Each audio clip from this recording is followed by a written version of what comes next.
Hi, this is Jamey, and this is my Sunday sit-down chat of the week. So I was playing games with a friend last week, Jeff, and Jeff noticed that I often I have all these they're not rules, but they're preferences. We all have things that we like about games and don't like.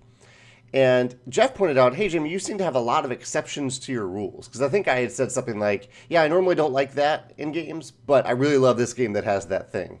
I think we were actually talking about phases, which I'll get to in a second, and maybe a feast for Odin, which I will talk about more in a second. But Jeff pointed out that I seem to have all these exceptions to rules, and he's right. Um, I'm guessing that we all have this a little bit. Like the idea that I'm talking about today, because this isn't a negative video. This is a video about things that I love in categories and types and various mechanisms that I normally am not attracted to. And I think what we all have experienced with this, I'm guessing, is there might be certain things where someone says, hey, I have a game and it has this in it, or it's this type of game, or this is the theme of the game. And immediately you think, oh, I'm probably not, I'm not interested in that. That isn't I'm not instantly attracted to that. There are other things that I would be more attracted to. Like if you say worker placement to me, immediately I'm intrigued. Whereas if you say hidden movement, instantly I am not intrigued. I generally do not enjoy hidden movement. So today I'm going to talk about the exceptions to those rules. I'm going to talk about, and I'm using the word rule. That isn't really the right word to use here. They're preferences. I'm going to talk about my preferences, these categories of things that I generally do not prefer and that I don't get excited about when I hear them. But I'm going to focus on the positive. I'm going to focus on the exceptions to those rules and why I think those exceptions work.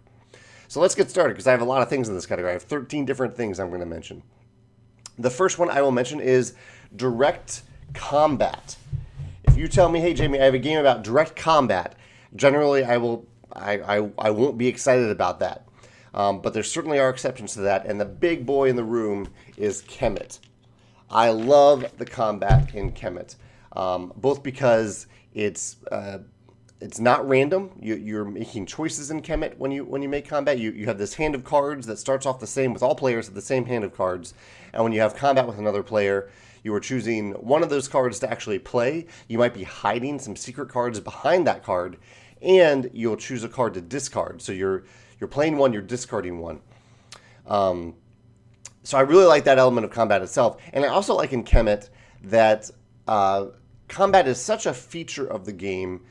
Like the thing that I normally don't like about combat, I don't love the idea of fighting. I mean, I don't gravitate towards that. But I also don't like the idea of games that can create spite between players. Like if maybe I'm having if I have a personal bone to pick with a friend, and I can use combat in a game to take out that bone to pick by directly targeting a friend, even if it may not make sense in the game. And that's just me being a jerk if I do that, but it can happen, and I don't like games that can permit that to happen. But in Kemet, everyone just attacks everyone all the time. Like it's just part of the game.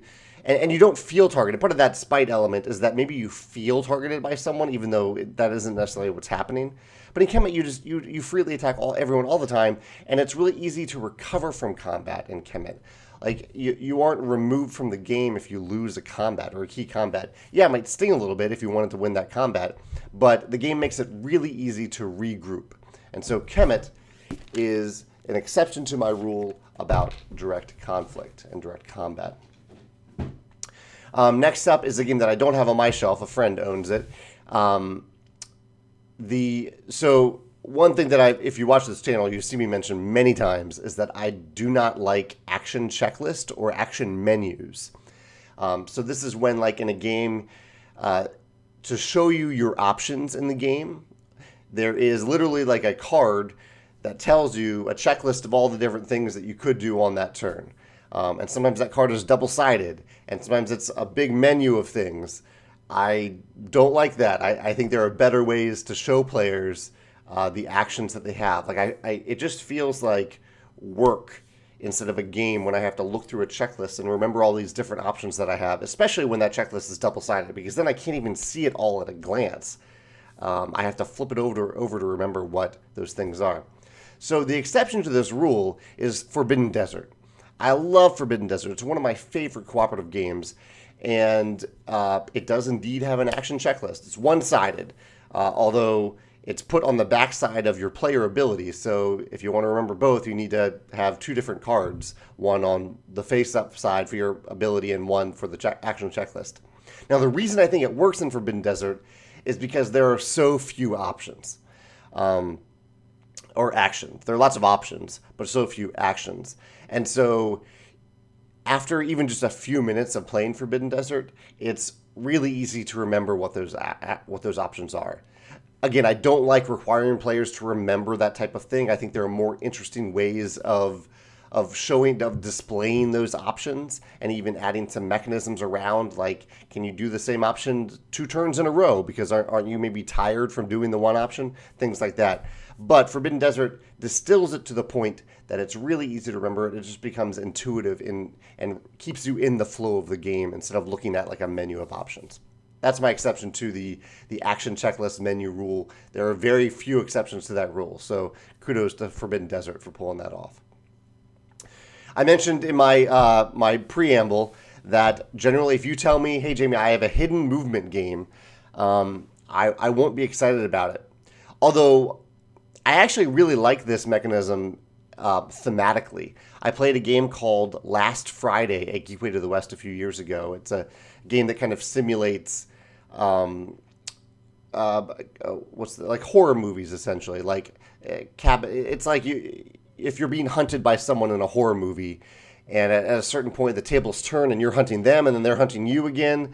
That game captures that theme really well. Last Friday I've only played once though, and I can't use it here because I have a game that's actually in my top 10 that is a pure hidden movement game that I just love. Oh, and the reason I generally don't like hidden movement is that I don't like the idea, I don't like feeling like I'm stumbling around in the dark for long periods of time in the game. I like to have agency, I like to have knowledge, I like to know what I'm moving towards, despite the thematic element of hidden movement. And my exception to this rule is Scotland Yard. This is a game, this is my childhood copy, and I just happen to love this game. It is a wonderful game. I rediscovered it as an adult because my parents had kept my childhood copy.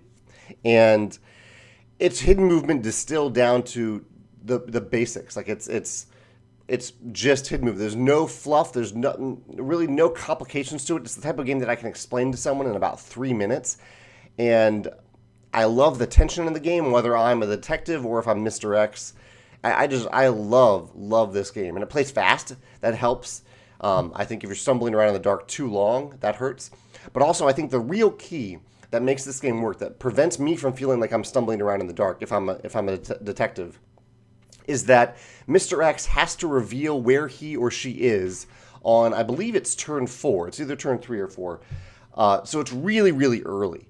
And then they have to do it again like 5 turns later, and then maybe 5 or 6 turns later. So they are constantly giving you that information of exactly where they are, and then disappearing, so that there's just enough of that balance of knowing where they are and having information, and not having that information, and kind of deducting where they might be, and that mystery of where they might be. Really, really like that. That's my exception to the hidden movement, Scotland Yard. Here's a game that I don't own, but a friend owns it. Games with phases. You may have seen this if you've ever tried to submit a game to Stonemaier Games. I really don't like games with lots of phases. And what I mean by that specifically is games that have phases that break down elements that really don't need to be broken down. And A Feast for Odin is kind of a tight, it walks a fine line here because I don't know if it quite applies to this exact example. But what I mean by phases is if you have a game where you say, okay, everyone, this is the farming phase. This is the phase where you can harvest stuff. And then there's a separate phase. Okay, this is the phase where you can make new workers, or this is the phase where you can draw new cards.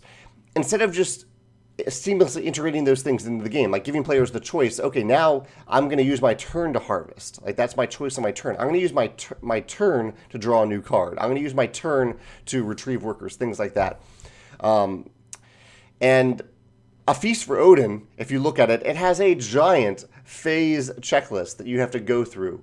Now, but the reason I think this works is that the core of the game, the meat of the game, is the worker placement phase. That's the main phase where you're making choices.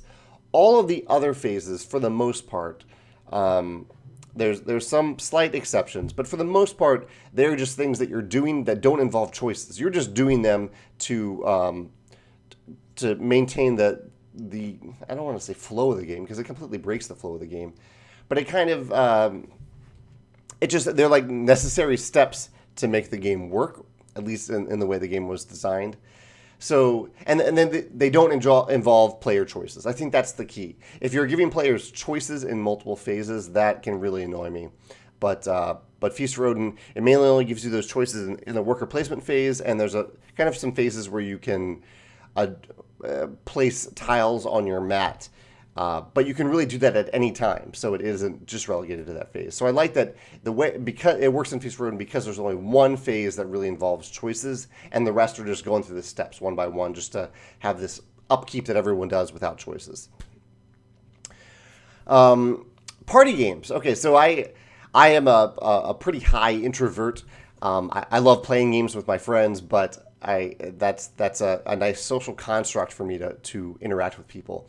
And so party games, I don't like, and actually another part of being an introvert here, I don't like being the center of attention. So I don't like party games where like all the attention is on you. And you have to like perform for people. I get really nervous then. I just don't like that. I don't like public speaking either. Now, Telestrations does something brilliant. Telestrations is my exception to this rule. I get excited to play Telestrations, which is very much a party game. But the reason that I love Telestrations is that there really isn't a performance element of it. You're never on the spot. The spotlight isn't ever on you. It's a very private party game because most of your attention throughout the game is on the little booklets that you're passing around the table. In Telestrations, you're drawing a picture, and then you pass this whiteboard to the next player, and the next player writes what they think you drew in that picture, and then they pass it to the next player. So it's kind of like Telephone, or when you're playing Telephone, the childhood game, but with pictures. And so the only performance element in Telestrations, at least the way we play, is at the end of the rotation of all the booklets, and you have your original booklet back. You flip it around so all the other players can see it, and you flip through. You kind of tell the story of how that thing went around the table. But even then, you are not performing. The booklet is performing for you. So I love that this is a game of more private moments, private decisions, even though it is a party game. And when the spotlight does shine on you for a brief moment, it's really shining on the book, not you trying to perform and be funny in front of everyone. I really like that. Okay, this is kind of a very specific design element. I generally do not prefer in games when the game requires you to read text from across the table. I'm okay with icons being seen from across the table, icons and symbols and pictures, but text, for me, it interrupts the flow of the game. Like if I need to like stand up and look across the table to see what a card says, it's just I don't like what that does to me as a player. But the exception to this rule is Concordia. Concordia has a card river of cards that come up that have text on them. They also have some icons that clue you into what the card does, but some of the cards are exceptions to the rules. So like there's a standard card in Concordia that says do a trade action, and before you do that, gain 3 coins. But the upgraded version, the one that appears in the card river, has you gaining 5 coins. And so after you play Concordia a few times, you probably know these cards, but I only play Concordia maybe a few times a year. And so those cards, I have to read that text from across the table to understand them. What I think Concordia does to help combat this a little bit is that the icons on the card are almost more important than the text. And the icons include the cost. And so oftentimes there's a cost that I can't afford, so I just ignore those cards. And the end of game benefit, which is the victory points that you'll score at the end of the game, which are on the bottom of the card, that's really easy to see from across the table because it's in color, and I think there's an icon too. So Concordia almost is saying through those cards, yeah, there's text on here that you probably should read, but we're going to narrow down your choices a bit based on the cost and what you're targeting for endgame scoring. I think there are actually a number of other games that do this well in the deck building category. When there's a card river like Clanks over there on my shelf too. You can't quite see it, but where you probably should read the card text, but the cost of the cards limits the cards that you can actually buy, so that helps you make that choice. All right, what's up next? Take That games. So I generally do not get excited. If you told me, hey, Jamey, I have a Take That game. Do you want to play this? And kind of for similar reasons why I don't enjoy combating games all that much, I don't enjoy Take That games. I don't like that type of interaction. But I've had a blast playing the Grim Forest with 4 players. I think it's great at 4 players. It is a wonderful Take That game at 4 players on multiple levels. Part of it is that the Take That element doesn't target other players because you make the decision in private, which is where you are going to place your pig each round to gather resources. You make that choice in private and then reveal simultaneously. So you're not targeting one specific player. You are going after the resource you need and that you think other players aren't going to go after. There's also a friend card element. I have a video about it where whenever you can only have one friend in the game, and whenever you draw a friend card, you can either replace your current friend card or replace another player's friend card, which has this really, I like it's a really cool Take That element because you're essentially saying, okay, I think your friend is helping you too much. I'm going to give you this friend that will help you less, but you're still giving them a friend. You're still giving them a friend that they can use and that can potentially help them. So Grim Forest really works for me as a Take That game for those elements, and there are other elements too that you'll discover when you play it that just feel really good, even though it is a Take That game. What's up next here? I actually have I'm looking at my notes here, and I didn't write down an example for this one. This will happen outside the video, I guess. But one of the things that I was going to talk about was games that have an elaborate setup that varies based on player count.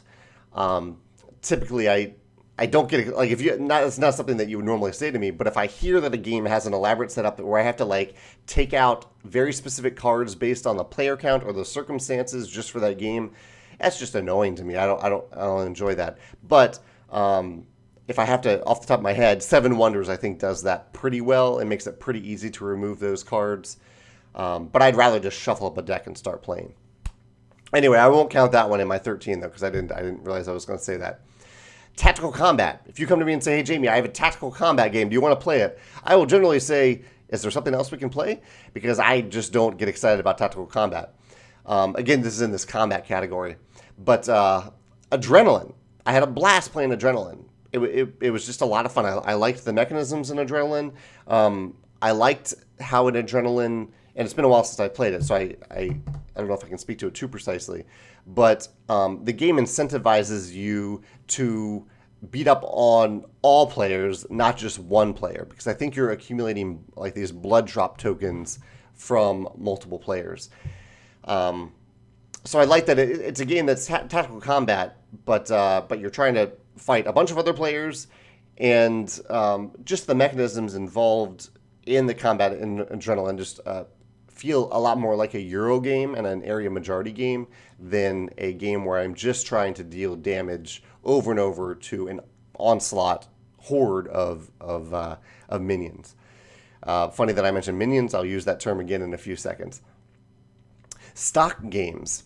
If you tell me, Jamey, I have a stock game for you, I generally will not get excited about that. And this one is hard to explain because I like economic games, but for some reason, there's just something about stock games, about those prices fluctuating and moving up and down that I think I often end up feeling like I don't have the agency in those games that I want to have. But the exception to this rule is that I really like Clans of Caledonia, which I didn't even at first think of as a stock game, but it very much has a market with fluctuating prices that move up and down. I think the difference here is that the prices generally don't jump. They move up in small increments, and it's not like there's not like a reveal at the end of the game as to what the prices were this whole time, where it was in secret, or every round, or at the end of the game. Like there's no secrecy behind it. You can clearly see at any time what the prices are, and even though that might change a little bit between your turn, my turn now, and my next turn, it's not going to change so drastically that that it completely changes your strategy or makes you feel like you were in the dark or that you didn't have agency. So I really like how the stock element of Clans of Caledonia works. Get to another game here that I have on hand. Punishing games, particularly punishing competitive games. So the game that comes to mind, like the big one that I wish I would love because I love some of the mechanisms in it, but it's just too punishing, is Nations. I feel punished when I play Nations. I think the game has some really punishing mechanisms. I don't want to pick on Nations because it does have some wonderful things that I really, really love.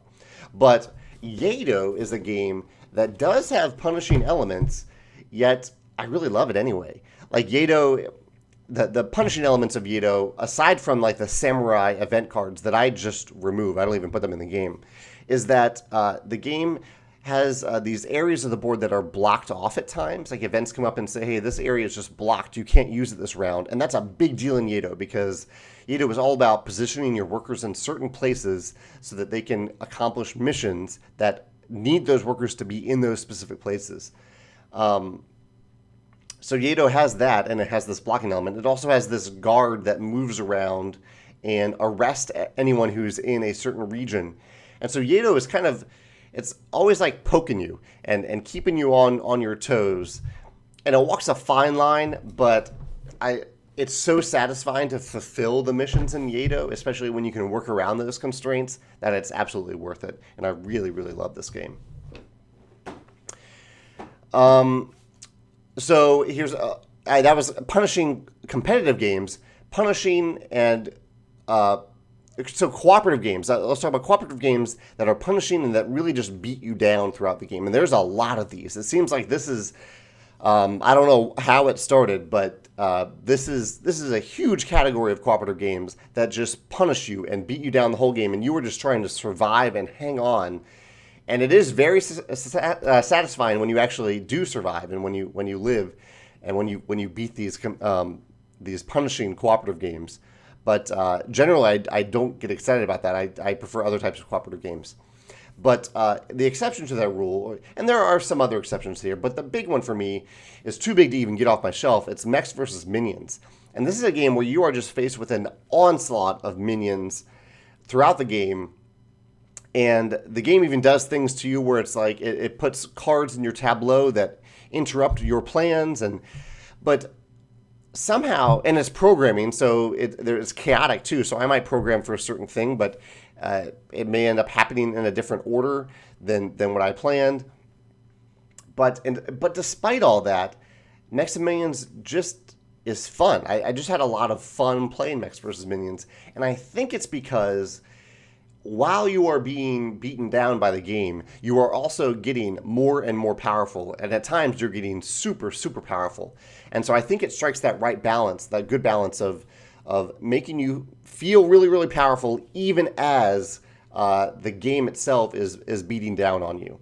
So I think that balance is really necessary for me to like those types of games that are punishing, those cooperative games that are punishing throughout the game. Yeah. Getting almost to the end of the list here. Dungeon crawlers. If you tell me I have a dungeon crawler, Jamey, that I want to play with you, I mean, I'll play it. I'll play any of these games, but I generally do not get excited about dungeon crawlers because most dungeon crawlers that I've encountered are games that just make you fight stuff throughout the game. Your only choice is to fight, and your choice is really how you fight the minions or the monsters, whatever you're fighting. And I like other choices. I don't want to just be relegated to fighting. And so my exception to this rule is time stories, which some people might arguably say is not a dungeon crawler, certainly not in the traditional sense, but I think that's good. I think that's good that time stories takes that dungeon crawl model where you're moving a yourself or a group of people throughout some sort of house or scenario or landscape. And yes, you're encountering bad guys along the way, but you have choices other than just to fight them. You can negotiate them, you can bribe them, you can befriend them. You have all these other choices that you can make other than just, am I going to hit you with my arrow or am I going to hit you with my sword?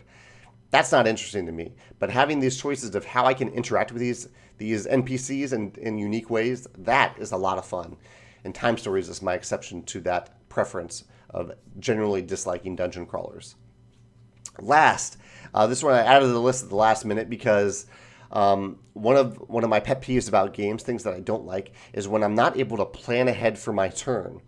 So if there's so much chaos that happens between my turn now and my next turn that I can't even think about what I'm going to do on my turn, that's a problem for me. I don't enjoy that. Now, Downforce does that exact thing. In Downforce, other players are moving my car, and the positions of other cars are changing on the track all the time. And definitely, like almost every turn that happens. And so it's really difficult in Downforce to plan ahead.